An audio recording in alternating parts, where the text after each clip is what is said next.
बिस्मिल्लाहिर्रहमानिर्रहीम। सलमा असद, क्लास 9। उम्मीद है आप सब लोग खैरियत से होंगे। हमारी दुआएं आपके साथ हैं। अल्लाह ताला ने चाहा तो जल्द ही हालात बेहतर होंगे और हम सब स्कूल में होंगे। छुट्टियां आपकी कैसी गुजर रही हैं? बेटा, बहुत ज़िम्मेदारी से संभल के रहने की और काम करने की ज़रूरत है ताकि वक्त ज़ाया ना हो। अब हम काम की तरफ आते हैं।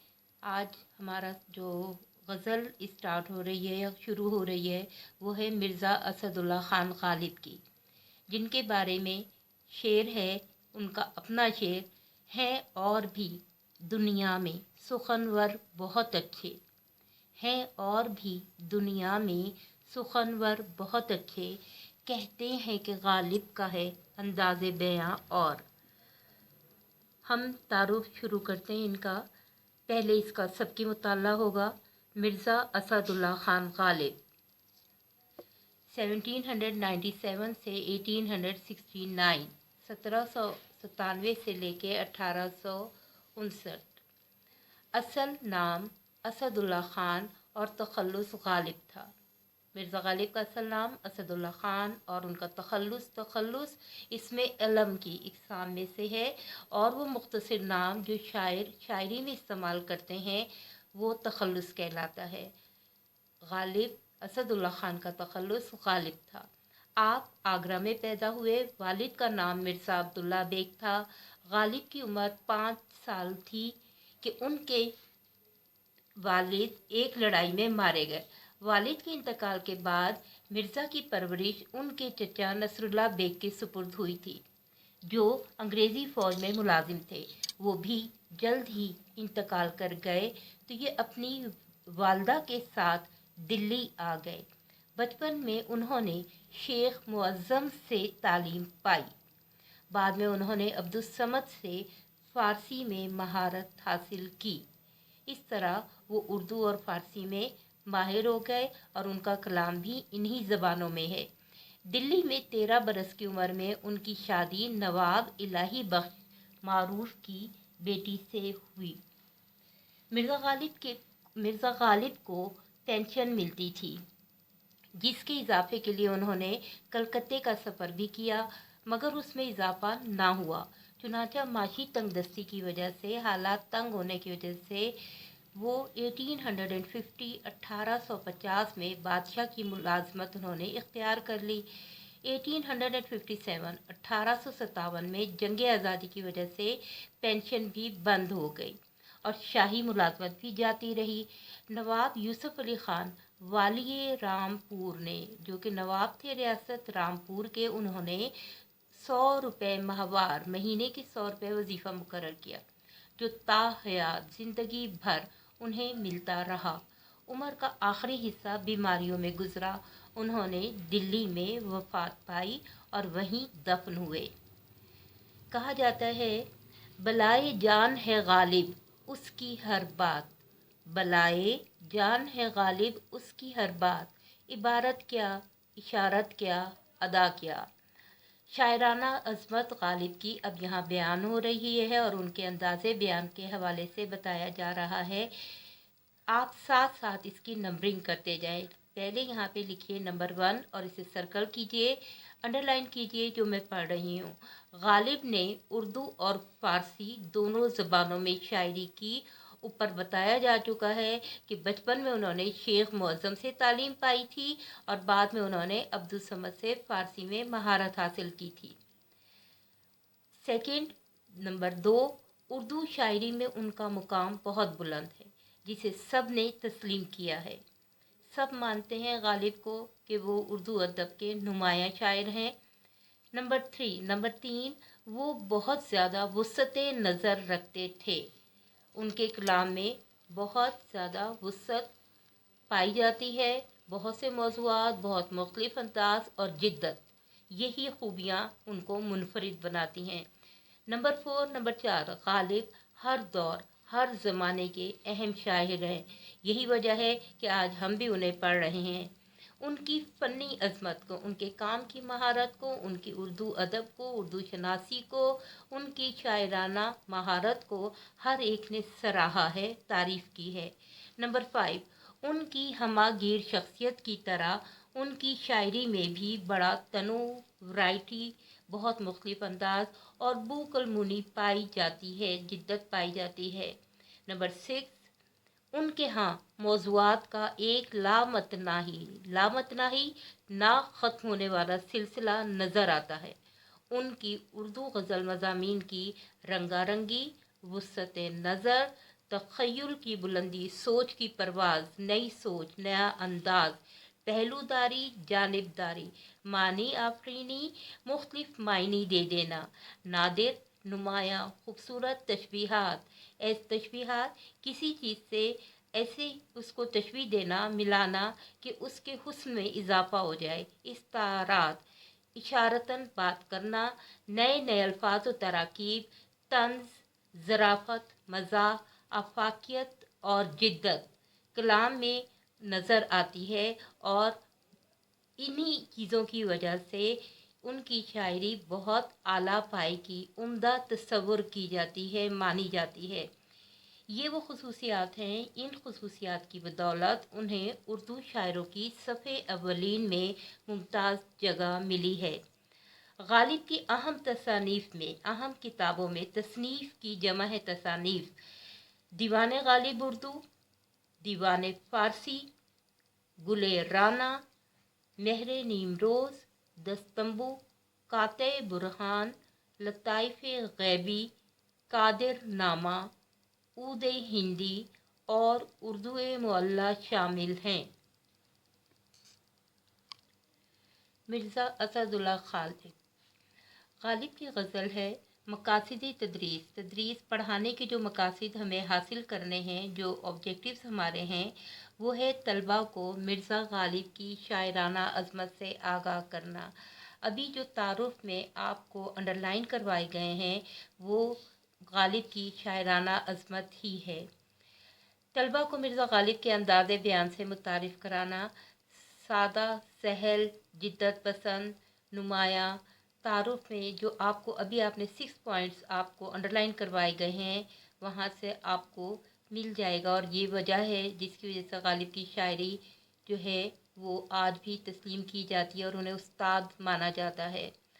غالب کے عہد، ان کے دور میں اردو غزل کے ارتقاء سے روشناس کرانا، اردو زبان کو فروغ دینے میں، اس میں جدت لانے میں، اسے نمایاں کرنے میں غالب اہم مقام رکھتے ہیں۔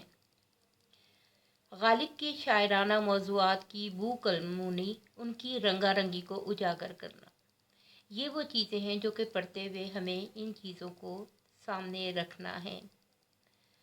کہا جاتا ہے کہ غالب زندہ دل شاعر ہیں، اور جہاں انہوں نے بہت مشکل شاعری کی ہے اور مشکل الفاظ استعمال کیے ہیں، وہاں انہوں نے اتنی سادہ زبان میں، اتنے سادہ الفاظ کے ساتھ اپنے جذبات کا اظہار کیا ہے کہ معاشرے میں موجود ہر طبقہ اس جذبے کو، اس محبت کو، اس سادگی کو محسوس کر سکتا ہے۔ یہ غزل جو ہم پڑھ رہے ہیں یہ استفہامیہ انداز میں ہے، استفہامیہ انداز، سوالیہ انداز۔ یہاں آپ کو کویسچن مارک نظر آ رہے ہوں گے اور پڑھتے ہوئے ہم دیکھ بھی لیں گے۔ یہاں بھی کہا جا رہا ہے، دل ناداں تجھے ہوا کیا ہے۔ انسان کی فطرت میں ہے کہ وہ اپنے دل سے رائے مانگتا ہے، دل سے بات کرتا ہے۔ وہ اکثر کہہ دیتا ہے میرا دل نہیں چاہ رہا، یا مجھے یہ بہت پسند ہے۔ وہ اپنی جذباتی کیفیت کا اظہار کرتے ہوئے کہہ رہے ہیں، دل ناداں، اے نادان دل، اے ناتواں دل، اے کمزور دل، اے خواہشوں سے بھرا ہوا دل، تجھے ہوا کیا ہے؟ کیا وجہ ہے اس اداسی کی، اس بے چینی کی، اس بے قراری کی، اس اداسی کی وجہ کیا ہے؟ ان بدلے ہوئے حالات کی وجہ کیا ہے؟ پھر وہ اپنے دل سے ہی سوال کرتے ہیں، آخر اس درد کی دوا کیا ہے؟ حل بھی تو کوئی بتاؤ، کوئی حل بھی تو نکلے۔ जो कि सामने आ सके। और ये कैफियत, ये हालत, ये मौसम तब्दील हो जाए।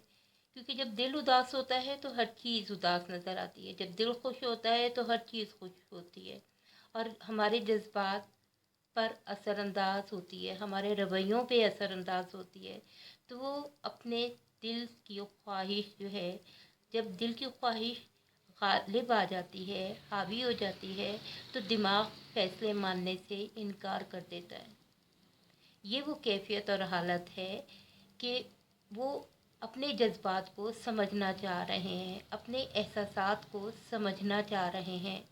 यही वजह है कि वो अपने दिल से, अपने दिल की कैफियत से, अपनी हालत से, अपनी उदासी से परेशान है। और वो हार मानते हुए, तस्लीम करते हुए वो यही बात चाह रहे हैं, जानना चाह रहे हैं कि इस मसले का कोई हल सामने आ जाए, जो कि ये अपने दर्द का दरमा बन जाए। दूसरे शेर में वो कह रहे हैं, हम हैं मुश्ताक और वो बेजार, हम हैं मुश्ताक और वो बेजार, या इलाही ये माजरा क्या है। फिर सवालिया निशान। यहाँ पर वो उनका कहना है कि हम हैं मुश्ताक, मुश्ताक इश्तियाक रखने वाले, शौक़ रखने वाले, चाहने वाले, दिलचस्पी लेने वाले, मोहब्बत करने वाले, और वो बेजार, बेजार तंग आए हुए। मुश्ताक का मुतज़ाद ज़िद है बेजार, रवैयों में तकरार है, दोनों एक दूसरे की ज़िद हैं। मुश्ताक का मुतज़ाद बेजार, या इलाही वो अपनी कैफियत से परेशान अल्लाह से मुखातिब हैं। ये माजरा, ये कहानी क्या है, ये किस्सा क्या है। वो कहते हैं ना, उल्फत का मज़ा जब है कि हो वो भी बेकरार, दोनों तरफ वो आग बराबर लगी हुई। हमें खुशी होती है जब हम अपने दोस्तों में होते हैं और वो भी हमारे साथ हंसते बोलते हैं, तो हमें भी अच्छा लगता है। लेकिन जब मामला एक तरफा हो जाए और दूसरी साइड से, दूसरी जानिब से उस मोहब्बत, उस खुलूस का इजहार ना हो रहा हो, तो फिर इंसान परेशान होता है कि ऐसा क्यों हो रहा है। हमारे रवैये हमें उदास कर देते हैं। यहाँ पर इसी चीज़ को पूछा जा रहा है, इसी चीज़ के बारे में कहा जा रहा है। गालिब ने इन मिसरों में, ये जो उनकी गज़ल के अशार हैं, बल्कि उनकी पूरी शायरी के हवाले से कहा जा सकता है कि कूज़े में समंदर का गुमा होता है। उनके कलाम में बेपनाह वुसअतें, इस्तारे कनाये इस्तेमाल होते हैं, और वो इशारतन बहुत गहरी बात, बामायनी बात अपने पढ़ने वाले को, अपने सुनने वाले को बयान कर देते हैं। तीसरा शेर है इस गज़ल का, मैं भी मुँह में ज़बान रखता हूँ। मैं भी, मुराद गालिब, मुँह में ज़बान रखता हूँ, काश पूछो कि मत दुआ क्या है। तारुफ से पहले एक शेर पढ़ा गया था, हैं और भी दुनिया में सुखनवर बहुत अच्छे, कहते हैं कि गालिब का है अंदाज़े बयां, और यही बात यहाँ पे कही गई है। और ऐसे अशार जो कि तशरीह में इस्तेमाल होते हैं, इन्हें मुमासिल अशार कहा जाता है, जिनके अल्फाज अगरचा मुख्तलिफ होते हैं लेकिन उनका मफ़हूम एक ही होता है। मैं भी मुँह में ज़बान रखता हूँ। गालिब का कहना है कि लोग मुझे ज़बान शनास कहते हैं, लोग मुझे अल्फाज का खिलाड़ी कहते हैं, लोग जानते हैं कि मैं जज्बात और एहसासात को अल्फाज में परो देता हूँ। लोग कहते हैं, लोग जानते हैं कि मैं अदब शनास हूँ। मैं एक इंसान भी हूँ, मेरे भी जज्बात हैं, मैं उनका इजहार भी चाहता हूँ। काश, हसरत का इजहार कर रहे हैं कि काश पूछो कि मद्दुआ क्या है, मद्दुआ माजरा क्या है। वो इजहार करना चाहते हैं, वो बताना चाहते हैं, लेकिन वो इस इंतज़ार में है कि उनसे पूछा जाए कि ये कैफियत और ये हालत जो बज़ाहिर उनकी नज़र आ रही है, या ये उदासी या ये खामोशी जिससे वो गुज़र रहे हैं, जिस कैफियत और हालत से, वो क्या है, क्यों है, उसका सबब क्या है, उसका माजरा क्या है। वो ये चाहते हैं कि कोई ऐसा हमदर्द मिले जिसके सामने वो अपने जज्बात का इजहार कर सकें। अगला शेर है, हमको उनसे वफा की है उम्मीद, हमको उनसे वफा की है उम्मीद, जो नहीं जानते वफा क्या है। फिर सवालिया अंदाज आप देखिए, पहले शेर में, दूसरे शेर में, तीसरे शेर में और अब ये चौथे शेर में, और इसी तरह पूरी गज़ल में आपको ये मिलेगा। ये जो क्वेश्चन मार्क आ रहा है इसको कहते हैं इस्तफहामिया अंदाज, सवालिया अंदाज, पूछना, तर्ज तखातुब। कभी अपने आप से सवाल कर रहे हैं, कभी अपने आप को मुतमईन कर रहे हैं, कभी अपने जज्बात का इजहार कर रहे हैं, और यही वो कैफियत और हालत है जो उन्होंने बहुत सादगी से, सहले मुमतना, मुमतना सहल, इतनी आसान कि उनके जज्बात और एहसासात पढ़ने वाला आसानी से समझ सकता है। जैसे उनका एक शेर है, कोई उम्मीद बर नहीं आती, कोई उम्मीद पर नहीं आती, कोई सूरत नज़र नहीं आती, मायूसी। अब यहाँ पर भी वो इजहार कर रहे हैं कि हमको उनसे वफा की है उम्मीद, हम चाहते हैं कि हमारा ताल्लुक़ मज़बूत हो, हम चाहते हैं कि हमारा वक्त अच्छा गुजरे, हम चाहते हैं कि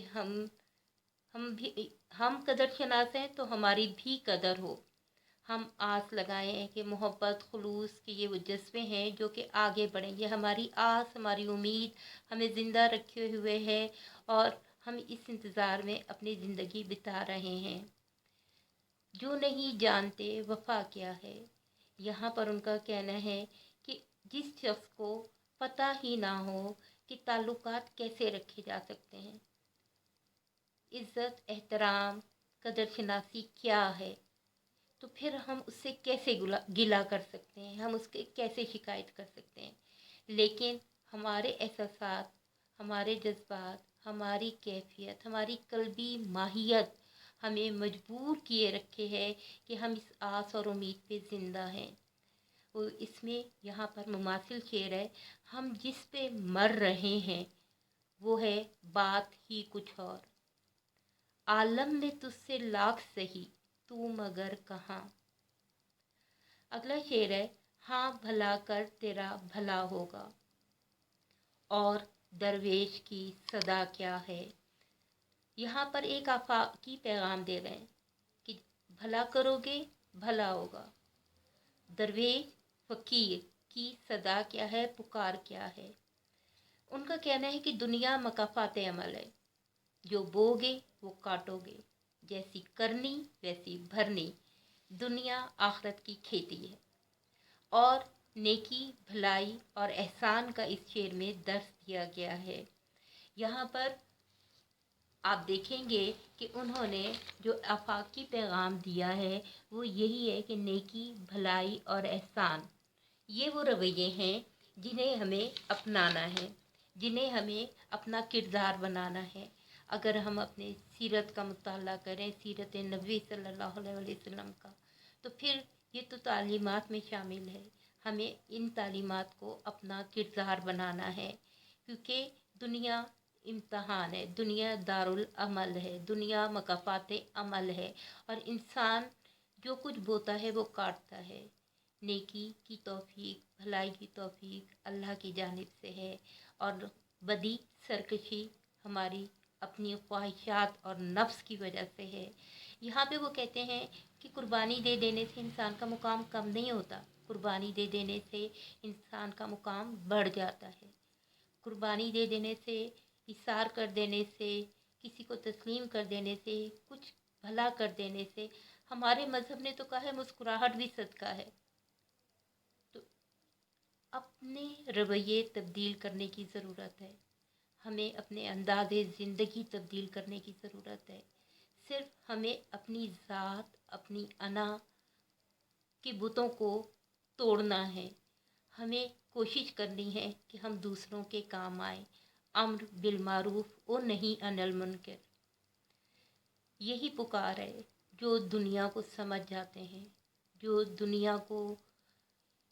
दुनिया से तजर्बा हासिल कर लेते हैं, जो तालीम की हकीकत से आशना हो जाते हैं, जिन्हें आगही और शऊर मिल जाता है, जो उसको अपने अमल में उतार लेते हैं, वो आने वाले लोगों के लिए भी अच्छी सोच रखते हैं। यहाँ पर यही पैगाम दिया गया है। अगला शेर है, जान तुम पर निसार करता हूँ, जान तुम पर निसार करता हूँ, मैं नहीं जानता दुआ क्या है। यहाँ पर मायूसी की कैफियत इस अंदाज में है, कैसे एक लफ्ज़ में बयान करूँ, कैसे एक लफ्ज़ में बयान करूँ, दिल को किस बात ने उदास किया। उनका कहना है कि मेरे पास मेरी मताए ज़िंदगी, मेरा मताए ग़रूर, मेरी सबसे कीमती चीज़ मेरी जान है, मेरी ज़िंदगी है, मेरे वक्त हैं, औकात है, लम्हात हैं, जो कि मैं तुम्हारी नज़र करता हूँ, तुम पे कुर्बान करता हूँ। मैं नहीं जानता, मैं दिल की कैफियत, हालत, बयान, दिल की खामोशी जो कि दुआ में तब्दील हो जाती है, वो दुआ मैं मेरे जैसे शख्स की वो दुआ कबूल हो या ना हो, मैं नहीं जानता। लेकिन मेरे पास इस वक्त जो चीज़ें मौजूद हैं, वो सब चीज़ें, उन सब चीज़ों में सबसे बढ़कर मेरी ज़िंदगी, मेरी जान, मेरा वक्त, ज़िंदगी क्या है, मोहलत, वक्त, मैं तुम पर निसार कर रहा हूँ, मैं तुम पे कुर्बान कर रहा हूँ।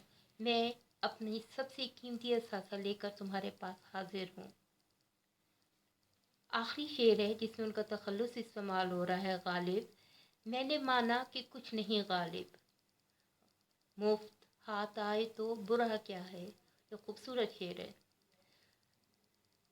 मुमासिल शेर में आता है, पूछते हैं वो कि गालिब कौन है, पूछते हैं वो कि गालिब कौन है, कोई बतलाओ कि हम बतलाएं क्या।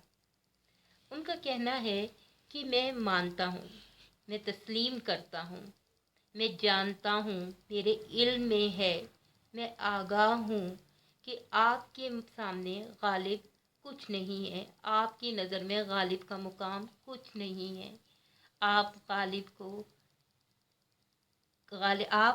को कुछ नहीं जानते, आप गालिब के कदरशनास नहीं हैं। लेकिन बात यह है कि अगर कोई चीज़ बग़ैर मेहनत के मुफ्त मिल रही हो तो फिर लेने में क्या बुराई है। यानी हम आपसे कोई तवक्को नहीं कर रहे, हम आपसे कुछ नहीं चाह रहे, तो फिर उस सूरत में क्या लेने में हर्ज ही क्या है। उनका कहना है, जादू अजब निगाह खरीदार दिल में था, बिकता है साथ बेचने वाला भी माल के। उनका कहना है कि मैं मानता हूँ, चाहे दुनिया मुझे अदब शनास कहे, चाहे शाही दरबार में मेरा आना जाना हो, चाहे दुनिया मुझे एक बाअज़मत शायर तस्लीम करे, लेकिन आपके सामने मेरी कोई वक़्त, हैसियत, कदर नहीं है। तो क्या ज़रूरी है कि आप इस बेमाल माल की कीमत लगाएं? अगर कोई ये चीज़ आपको मुफ्त मिल रही है तो फिर लेने में हर्ज ही क्या है, बुराई ही क्या है। दीवाने गालिब से इस गज़ल का इंतखाब किया गया है इस किताब के लिए। स्टूडेंट्स, हमने अब बाकायदा क्लासेस स्टार्ट कर दी हैं। कोशिश की जाएगी कि आपका सिलेबस साथ साथ आपको कवर करवाया जाए और आपकी जो मुश्किलात हैं, जो प्रॉब्लम्स आ रही हैं, उनको सॉल्व किया जाए। आपने इसको बहुत अच्छे तरीके से पढ़ना है। इसके अल्फाज की इमला बहुत ज़रूरी है और तहरीरी मश्क जब तक आपकी लिखने की रफ्तार बेहतर नहीं होगी तब तक पेपर अटैम्प्ट करना बहुत मुश्किल हो जाएगा। तो कोशिश कीजिए कि बहुत ज़िम्मेदारी से, बहुत संजीदगी से वक्त दीजिए ताकि ये वक्त ज़ाया ना हो। बहुत मेहरबानी। अपना ख्याल रखिए। अल्लाह हाफिज़।